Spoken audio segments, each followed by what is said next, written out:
क्या सचिन तेंदुलकर बिना तैयारी के ही बैटिंग करने क्रीज पे आते होंगे? क्या टोक्यो ओलंपिक के विनर नीरज चोपड़ा बिना प्रिपरेशन के ही गोल्ड मेडल जीत पाए हैं? Answer is no. कोई भी प्रोफेशनल बिना प्रिपरेशन के कभी भी फील्ड में नहीं उतरता है। लेकिन सेल्स के प्रोफेशन में बहुत सारे लोग बिना ही प्रिपरेशन के फील्ड में उतर जाते हैं और जब उनको रिजेक्शन मिलता है तो वो निगेटिव हो जाते हैं। आप जिस भी फील्ड में सफल होना चाहते हैं उस फील्ड में उतरने से पहले आपको उस फील्ड की पूरी तैयारी करनी चाहिए, तभी आप उस फील्ड में सफल हो पाएंगे। यदि आप सेल्स के प्रोफेशन में हैं तो आपको फील्ड में उतरने से पहले 4 प्रिपरेशन करना अनिवार्य है। प्रिपरेशन नंबर 1 है लोगों से अपॉइंटमेंट लेकर ही मिलें। जब आप किसी से अपॉइंटमेंट लेकर मिलते हैं तो आप सामने वाले के समय का महत्व जानते हैं और सामने वाला भी आपको वैल्यू देता है। यदि आप कस्टमर से अपॉइंटमेंट लेके मिलते हैं तो कस्टमर को एक प्रोफेशनल फीलिंग आती है, और यदि आप बिना अपॉइंटमेंट लिए मिलते हैं तो आपने कहीं ना कहीं कस्टमर के समय का सम्मान नहीं किया और हो सकता है कस्टमर आपसे मिलने से भी इनकार कर दे, क्योंकि आपने एक अनप्रोफेशनल रूट को फॉलो किया। यदि किसी चीज की शुरुआत अच्छी है तो उसका अंत भी अच्छा होने की संभावना बढ़ जाती है।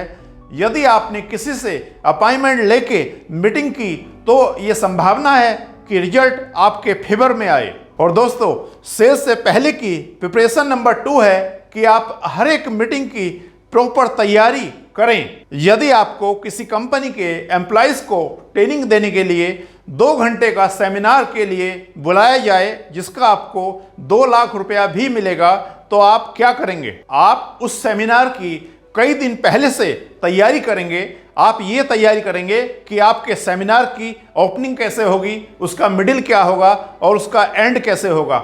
यानी आप हर एक छोटी से छोटी चीज की भी तैयारी करेंगे। चाहे आपको हजारों लोगों को सेमिनार देना हो या कोई 1 to 1 मीटिंग करनी हो, आपको हर मीटिंग की प्रॉपर तैयारी करनी चाहिए कि आप कस्टमर से क्या बात करेंगे, उसके ऑब्जेक्शन क्या हो सकते हैं और उसका आंसर आप क्या देंगे। जब आप बिना तैयारी के जाते हैं तो आपका कॉन्फिडेंस लो होता है, और जब आप तैयारी से जाते हैं तो आपका कॉन्फिडेंस हाई होता है। आप एक विजेता का नजरिया लेकर जाते हैं और जीत कर ही वापस आते हैं। और दोस्तों, प्रिपरेशन नंबर 3 है कि आप अपने साथ कीवर्ड्स नोट्स बनाकर ले जाएं। आपकी प्रेजेंटेशन का सेंटर मैसेज क्या है और आप किन बिंदुओं पर बात करेंगे, इसकी तैयारी अच्छे से होनी चाहिए, नहीं तो आप उस मीटिंग में भटक जाएंगे। हो सकता है आप घंटों घंटों तक मीटिंग करते रहें लेकिन आपको उस मीटिंग का रिजल्ट ही ना मिले, क्योंकि आपने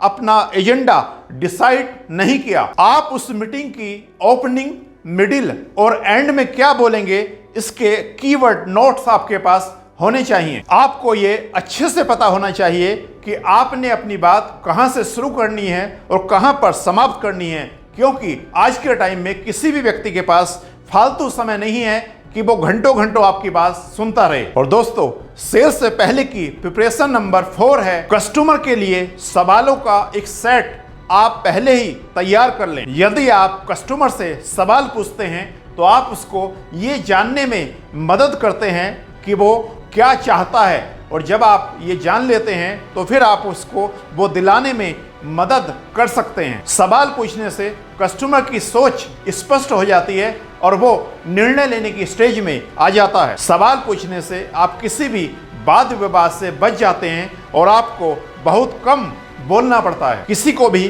बेचे जाना पसंद नहीं है, लेकिन हर कोई खरीदना चाहता है। जब आप कस्टमर से सवाल करते हैं तो उसे ये लगता है कि उसे कुछ बेचा नहीं जा रहा, बल्कि वो खुद ही खरीद रहा है। सेल्स में सवाल पूछने की कला सेल्स पर्सन की सबसे बड़ी पावर होती है। और दोस्तों, अंत में इस वीडियो को यहाँ तक देखने के लिए, हमें अपना बहुमूल्य समय देने के लिए आपका दिल की गहराइयों से प्रेम पूर्वक बहुत बहुत धन्यवाद।